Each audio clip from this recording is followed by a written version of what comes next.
The following day, bright and early, I headed towards the main plaza to be greeted by hundreds of police officers, all in file and rank. The police orchestra was blaring various national Peruvian songs. December 6th was National Police Day in Peru. Ironically, just a few days later, some of the strongest and most violent protests in Peruvian history began when the president was forcefully removed from office. But for now, everything was beautiful, peaceful, and sunny in Cajamarca. Ley de creación de la Policía Nacional del Perú.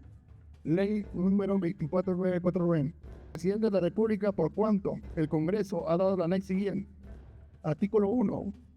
Modifíquese los artículos 2, inciso 18.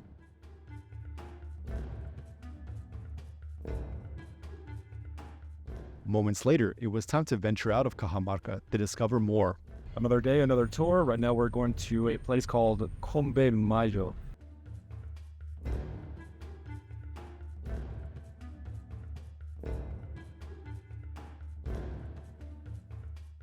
The journey out of Cajamarca involved driving up steep hills and streets into the residences above. As we climbed, you got a glimpse of how Cajamarca is rapidly growing outwards into the hills above. We continued to drive up into the mountains as the city landscape evaporated, and we passed by sporadic dwellings and stone-built fencing and wilderness, occasionally crossing paths with indigenous Peruvians walking along the narrow dirt roads. And we have arrived at Combe Mayo. Bienvenido. The exact purpose of Combe Mayo has yet to be discovered, but everything we observed was built over 3,500 years ago. At first, all you see are large, jagged rocks protruding from the rolling yellowish hills, but upon further study, they hide one of the oldest signs of human history. Combe Mayo could have been a place for religion and ceremonies, while others believe it was for agriculture and water management. The grotto is believed to have been used for ceremonial purposes, such as initiation rites or fertility rituals. Although hard to spot initially, the petroglyphs were carved into rocks well over 1,500 years even before Jesus Christ. They depict various animals, plants, and geometric shapes.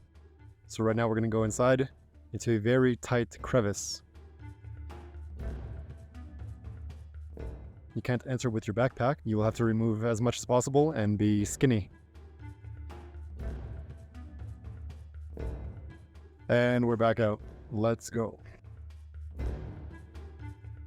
It is believed that the Chachapoyas culture were the ones who inhabited Combe Mayo several millennia ago. They were an advanced civilization that came from the northern Andes mountains of Peru. All around us were rolling yellow fields with giant dark volcanic rocks shooting out of the ground.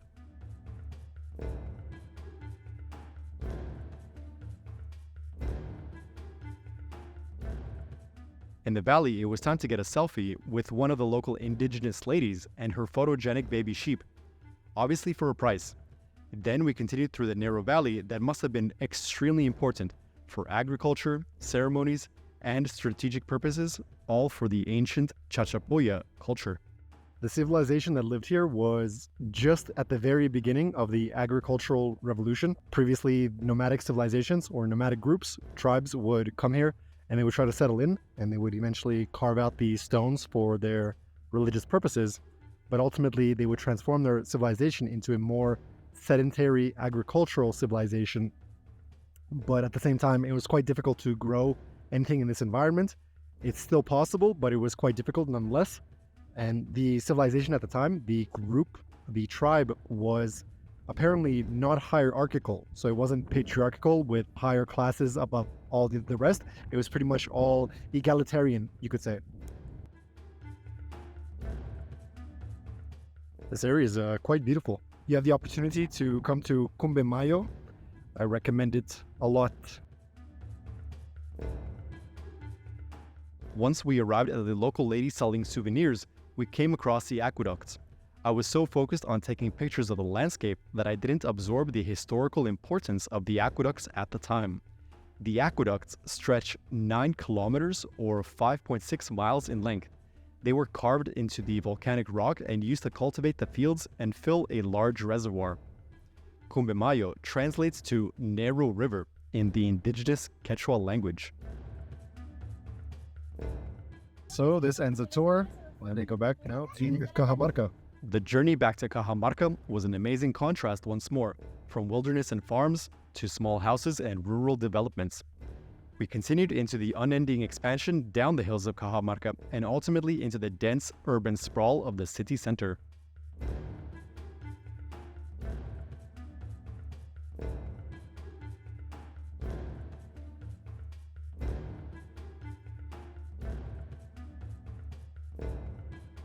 So my day is concluding. I just bought a bunch of souvenirs, little cute souvenirs to take home. My final review of Cajamarca, the city itself, it's historical. It has a very intricate depth of history because the last free emperor of the Inca Empire was killed here, Atahualpa. But for the most part of the city itself, it has a sort of a colonial feel, while at the same time, it's very noisy and the air here is really, really bad.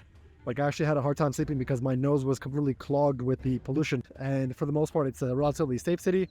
You're never going to have any issues here. Nonetheless, Cajamarca, I do recommend it. After that, then continue on to your next adventure here in Peru. Looking back, I should have stayed one more day to discover some more locations like the hot springs of the Incas, visit a few museums, and some more ancient historic sites. But for now, it was time to head back to my home base in Lima, Peru. As always, if you enjoyed this video, make sure to like and subscribe, and I will see you in the next adventure. Leonidas here. Cheers, salud, saúde, and za zdarowie.